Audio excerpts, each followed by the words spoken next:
What if I told you there's a car that achieved 50 miles per gallon on the highway in 1961? Not some experimental prototype locked away in a museum, not a stripped-down single-seater death trap, but a practical four-passenger car with actual trunk space that over 1 million people bought and drove every single day. Oh, and it did all this with just 60 horsepower and the engine in the wrong place, at least according to conventional wisdom. Picture this. It's 1961, and American highways are dominated by chrome-laden land yachts drinking gasoline like there's no tomorrow. A good economy car might squeeze out 25 miles per gallon if you're lucky. The average family sedan? Forget about it. You're looking at 12 to 15 MPG on a good day. Gas is cheap, sure, but filling up a 20-gallon tank still adds up. Meanwhile, in France, there's this peculiar little car puttering along at 60 miles per hour, sipping fuel so gently that it makes a modern Prius look thirsty by comparison. The Renault 4CV, a car that shouldn't exist, born in circumstances that should have killed it, achieving numbers that would make engineers scratch their heads even today. This is the story of how French engineers, working in secret under Nazi occupation, created one of the most fuel-efficient production cars ever built. A car that weighed less than most modern motorcycles, packed 4 adults comfortably, and proved that sometimes the best engineering solutions come from having absolutely no other choice but to innovate. To understand why the 4CV was revolutionary, we need to travel back to 1942. Paris is under Nazi control. French factories are churning out trucks and equipment for the German war machine. Food is rationed. Fuel is practically non-existent for civilians. And somewhere in a hidden office at Renault's Billancourt factory, a small team of engineers is secretly designing a car for a future they can only hope will come. The project was codenamed 106E to hide its true purpose from German overseers who'd forbidden French companies from developing new civilian vehicles. Lead engineer Fernand Picard and his team worked at night, hiding blueprints in walls, conducting meetings in basements. They weren't just designing a car, they were betting on liberation, on a France that would need affordable transportation when the war ended. Every calculation, every design choice had to account for a post-war reality nobody could fully predict. The French auto industry in the 1940s was essentially starting from scratch. The war had destroyed factories, killed engineers, and left the country's infrastructure in ruins. Whatever car emerged from this chaos would need to be cheap to build, simple to maintain, and incredibly fuel efficient. France didn't have Detroit's resources or Germany's industrial base. What it had were engineers who understood that constraints breed creativity. The competition wasn't from other French manufacturers. They were all struggling with the same problems. The real competition was the bicycle and the horse cart. The 4CV needed to convince a nation of skeptics that a car could be as economical as traditional transportation while offering modern convenience. Citroën was working on their own solution, the 2CV, taking a completely different approach with front-wheel drive and radical minimalism. But Renault had something else in mind. Here was the challenge: design a car that could be built with limited materials, run on minimal fuel, carry a family, survive French roads that were more crater than pavement, and cost less than the average worker's annual salary. Oh, and make it reliable enough that farmers could fix it with basic tools. No pressure, right? The conventional approach would have been to follow the pre-war template: engine in front, rear-wheel drive, body-on-frame construction. But Picard's team realized that conventional thinking wouldn't solve unconventional problems. They needed to rethink everything from the ground up. The result would challenge every assumption about what a practical car should be. The heart of this beast was a 747cc four-cylinder engine that produced 60 horsepower at 4,000 RPM. Now let that sink in for a moment. That's smaller than many modern motorcycle engines. The pistons had a bore of 55 millimeters and a stroke of 80 millimeters, what engineers call under square, meaning the stroke was longer than the bore was wide. This design prioritized torque over high RPM power, perfect for puttering around city streets and climbing hills without downshifting constantly.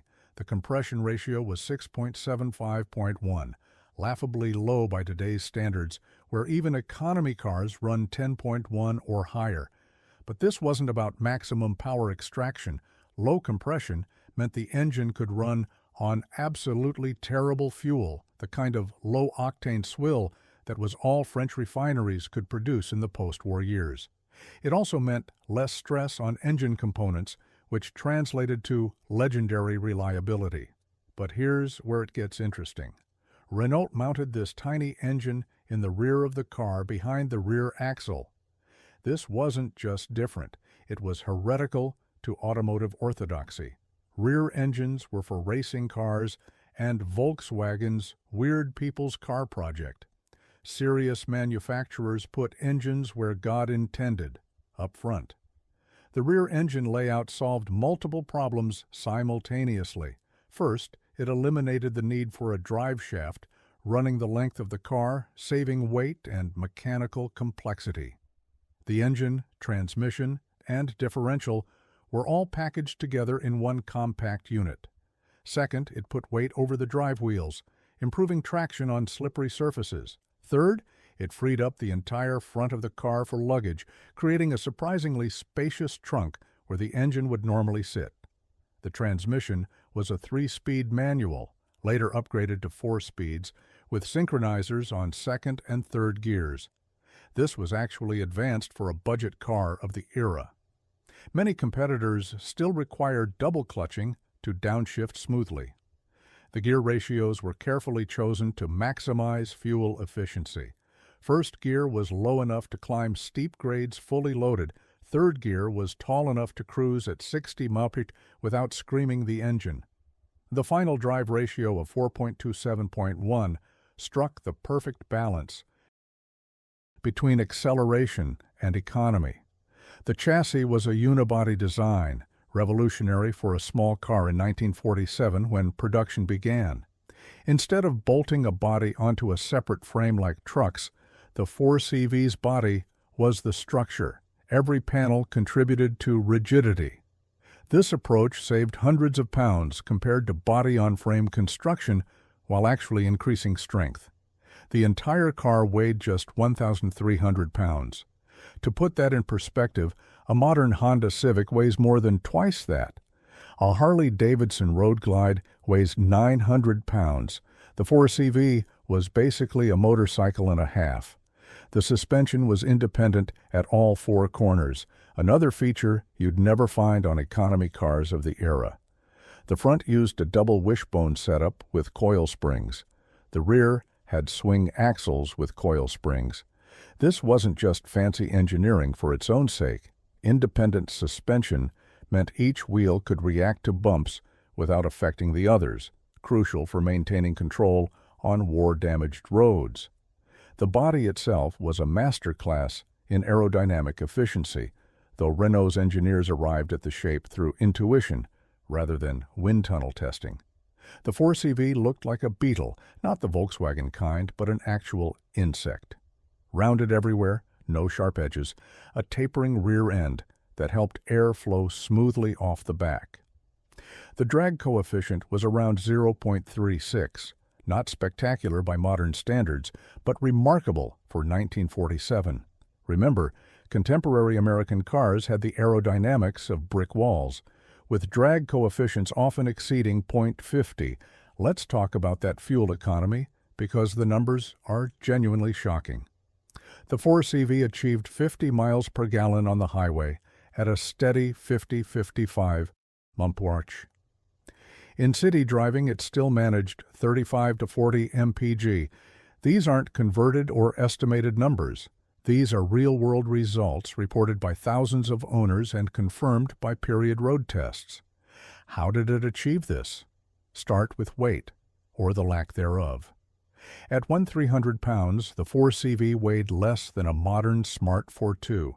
Every component was designed for minimum mass. The body panels were thin, but cleverly shaped for strength. The glass was minimal. Even the seats used lightweight tube frames with minimal padding. The engine's long-stroke design meant maximum torque at low RPM. Peak torque of 42 lb-ft arrived at just 2,000 RPM. This meant the engine could pull the car along at highway speeds while barely breaking a sweat. At 60 mpg in top gear, the engine was turning just 3,200 RPM. Modern cars often spin at 3,000 RPM or more at highway speeds despite having overdrive transmissions. The rear weight bias actually helped too. With 57% of the weight over the rear wheels, the 4CV could maintain momentum better than front-heavy cars. Once you got it rolling, it wanted to keep rolling. The narrow tires, 5.15s that looked like bicycle tires by today's standards, had minimal rolling resistance. But the real secret was simplicity. No power steering to sap engine power, no air conditioning compressor dragging down the engine, no automatic transmission with its hydraulic losses. Every bit of energy from burning gasoline went toward moving the car forward. The 4CV proved that efficiency isn't about advanced technology, it's about not wasting energy in the first place. The performance numbers sound modest on paper, but told a different story on the road.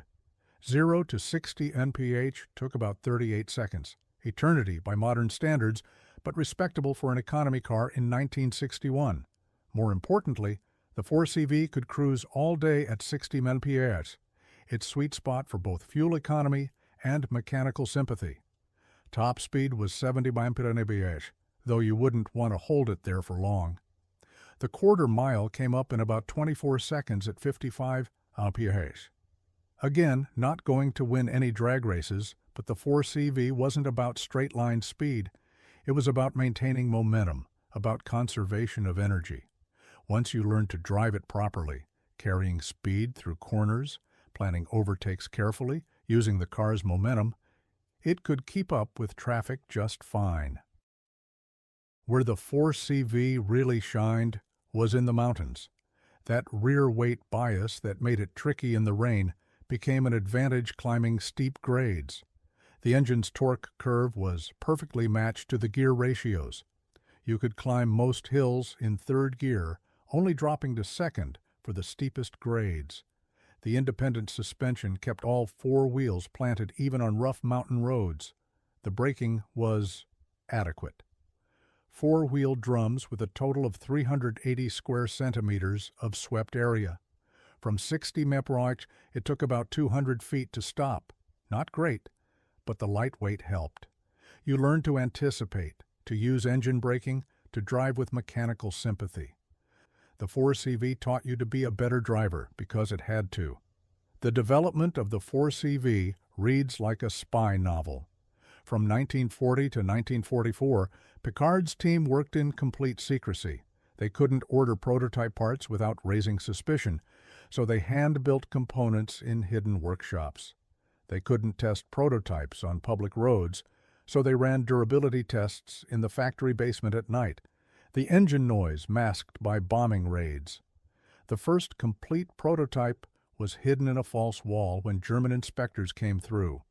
Engineers would work their official jobs building trucks for the Wehrmacht during the day, then sneak back at night to refine their secret car. They were literally risking their lives. Being caught developing civilian vehicles could mean deportation to a work camp or worse. When Paris was liberated in August 1944, Renault had a nearly production-ready car while competitors were still figuring out what to build. But there was a problem. Louis Renault, the company founder, was arrested for collaboration with the Nazis. He died in prison under suspicious circumstances in October 1944. The company was nationalized, becoming Régie Nationale des Usines Renault. The new management almost killed the 4CV project, seeing it as too radical, too risky.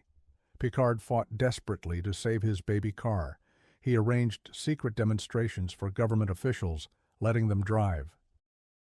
Prototypes to prove the concept worked. Finally, in October 1946, the 4CV was unveiled at the Paris Motor Show.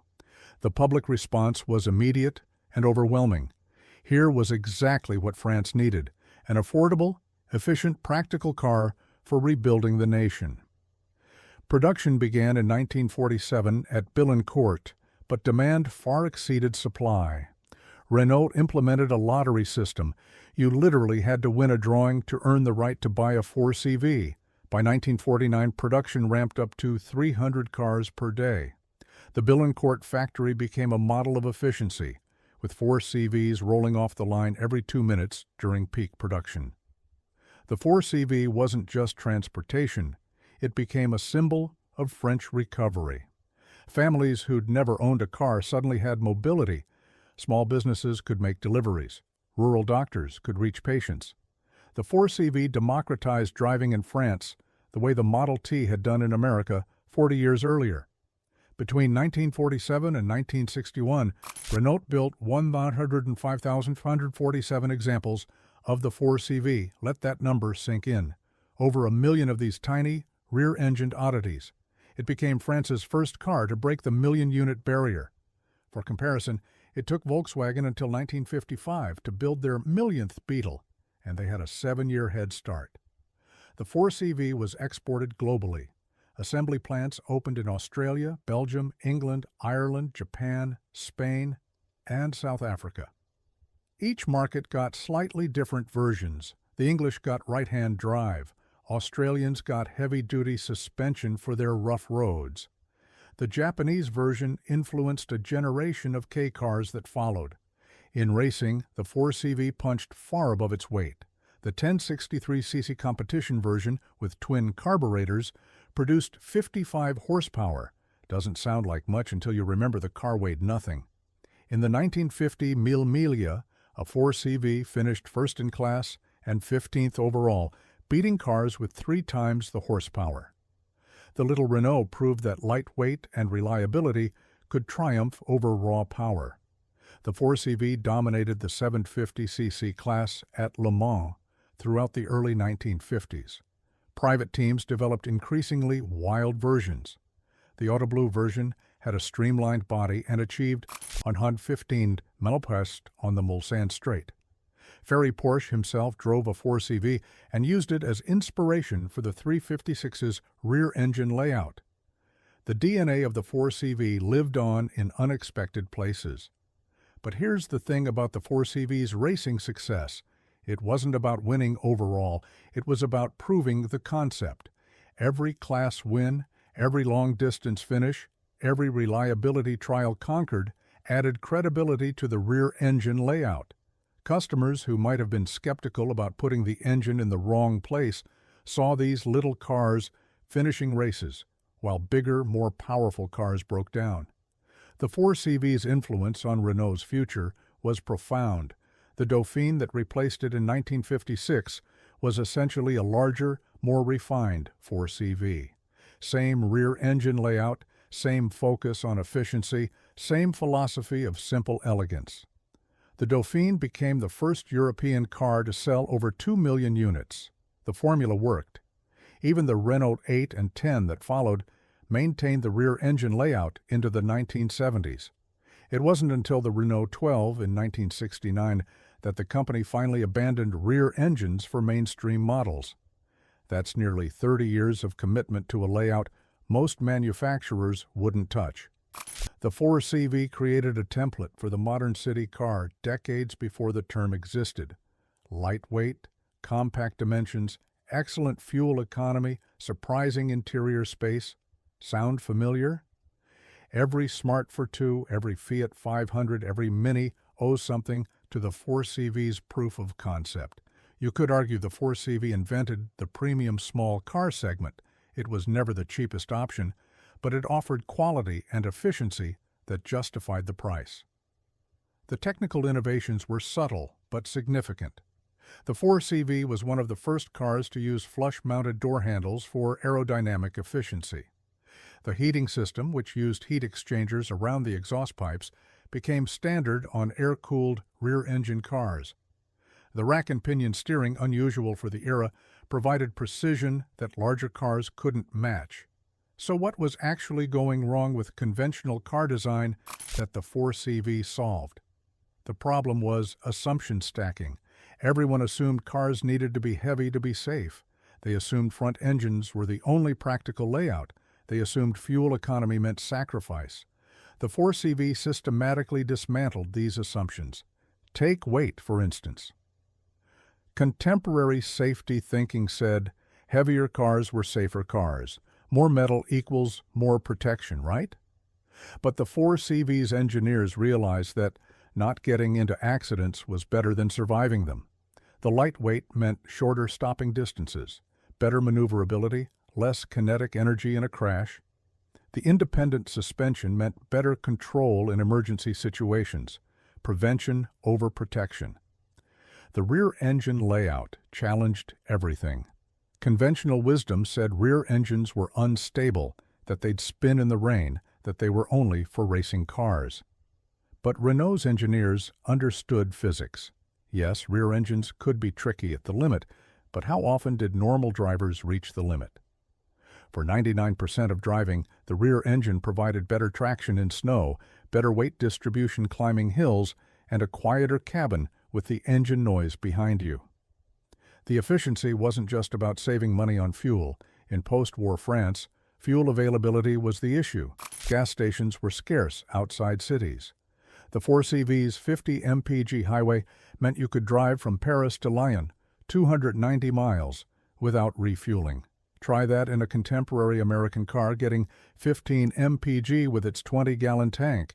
You'd be walking the last 10 miles. But the real revolution was philosophical.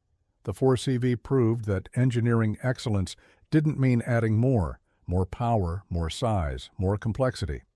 Sometimes it meant taking away, simplifying, finding elegant solutions to complex problems. Every component had to justify its existence. Every pound had to earn its place. Today, as manufacturers chase efficiency through ever more complex hybrid systems, 48-volt electrical architectures, and 9-speed transmissions, the 4CV's approach seems almost radical in its simplicity. No computers, no electronics, no safety nets, just brilliant packaging, careful engineering, and trust in the driver. A surviving 4CV today reveals details that shame modern cost-cutting.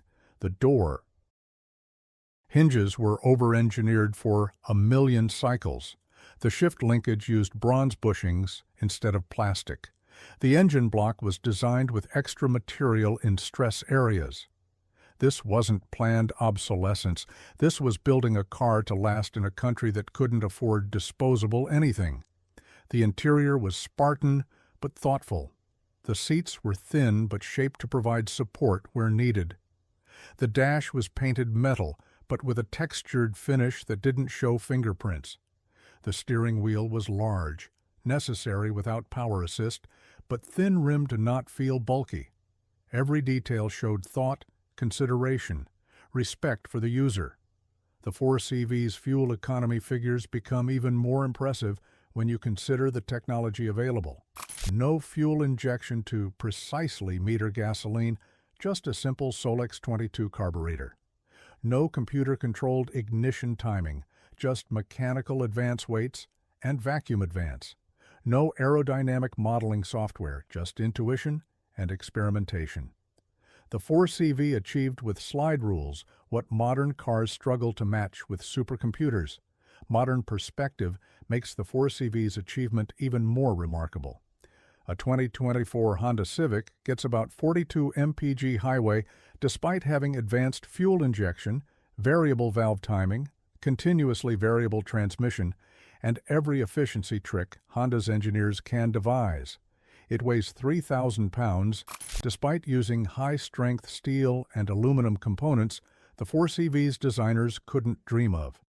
The 4CV got 50 MPG highway with technology from 1942.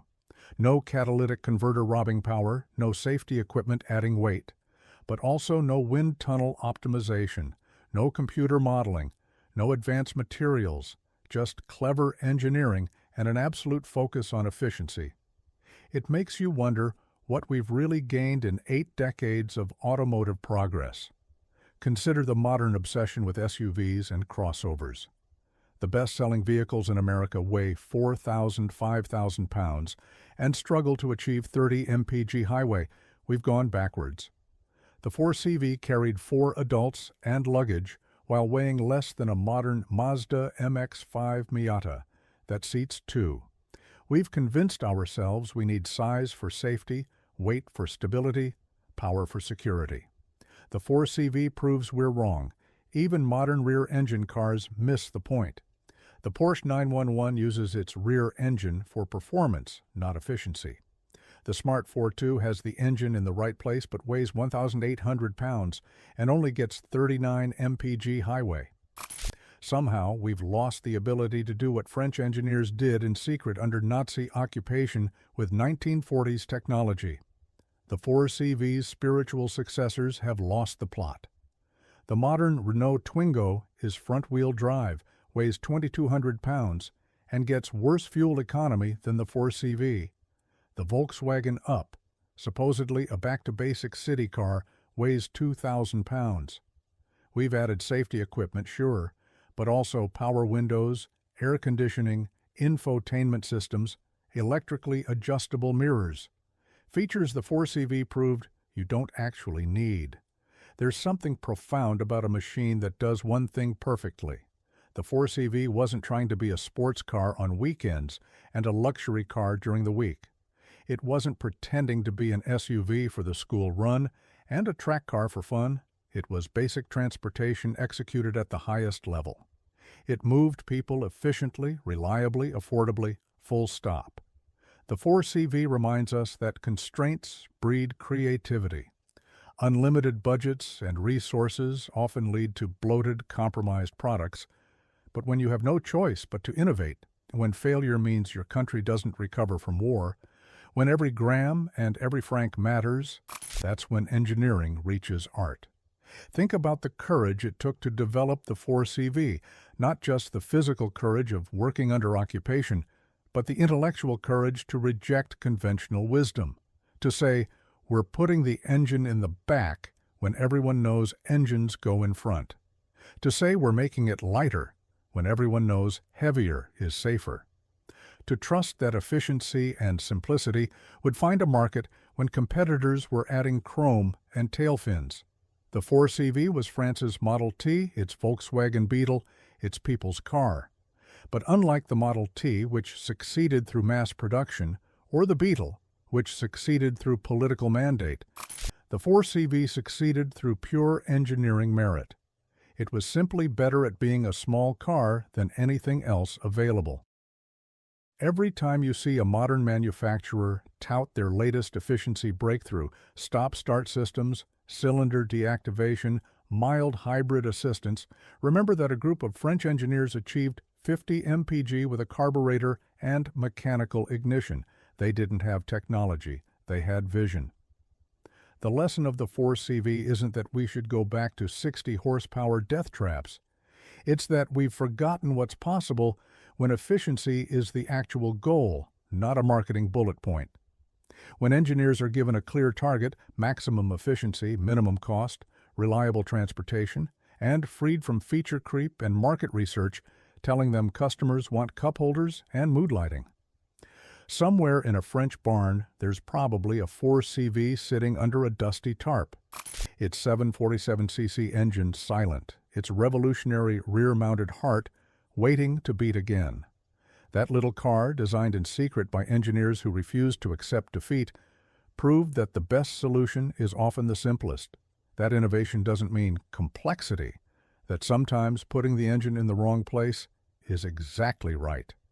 The 4CV showed the world that efficiency isn't about sacrifice, it's about purpose. Every component, every design decision, every gram of weight served the goal of moving people efficiently. No distractions, no compromises, no excuses. Just pure, focused engineering creating something that shouldn't have been possible. Today's engineers have every advantage: computer modeling, advanced materials, decades of accumulated knowledge. Yet they can't match what Fernand Picard's team achieved in secret with slide rules and hope. Maybe that's the real lesson of the 4CV. Sometimes the most advanced technology is knowing what to leave out. The next time you're stuck in traffic burning fuel to move 2 tons of metal to transport just yourself, think about the 4CV. Think about what's actually necessary versus what we've been convinced we need. Think about a car that weighed half as much as a modern economy car while carrying the same number of people. And achieving better fuel economy. The 1961 Renault 4CV wasn't just ahead of its time. It solved problems we're still struggling with today. It proved that revolutionary engineering doesn't always look revolutionary. Sometimes it looks like a little beetle-shaped car with its engine in the wrong place, quietly achieving the impossible while everyone else is looking the other way. What's the most efficient car you've ever driven? And did it teach you something about what we actually need versus what we think we want? Let me know in the comments below, and if you enjoyed this deep dive into one of history's most underappreciated engineering marvels, make sure to subscribe. We're just getting started exploring the machines that changed the world by ignoring what the world expected.